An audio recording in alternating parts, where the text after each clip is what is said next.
ఇదేంటో మీకు తెలుసా? దీన్ని చింత చిగురు అంటారండి. అదే టామరిన్ లీవ్స్ దీంతో ఇవాళ చట్నీ చేయబోతున్నాం.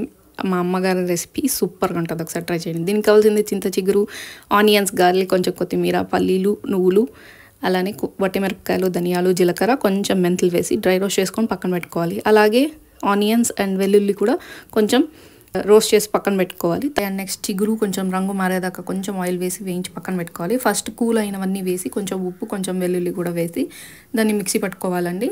కొంచెం ఇది పౌడర్ అయిన తర్వాత ఆకు వేసి కొన్ని వాటర్ వేసి కొంచెం పేస్ట్ లాగా బరకగా రుబ్బుకోవాలి. తర్వాత లాస్ట్లో కొత్తిమీర అండ్ ఆనియన్స్ వేసి జస్ట్ వన్ టైం అలా రుబ్బేసుకుంటే అయిపోయినట్టేనండి. ఇంకా దీనికి పోపు పెట్టాలి. జస్ట్ ఆవాలు, జీలకర్ర అండ్ కరివేపాకు చాలు. అలా జస్ట్ ఒక 2 seconds వదిలేసేస్తే వేడి వేడి దీంట్లో రెడీ అయిపోయినట్టేనండి. వేడి వేడి అన్నంలోకి సూపర్గా ఉంటుంది. తప్పకుండా ట్రై చేయండి. ఇది హెల్త్కి కూడా చాలా మంచిది అండ్ చాలా బెనిఫిట్స్ ఉంటాయి. Thank you for watching.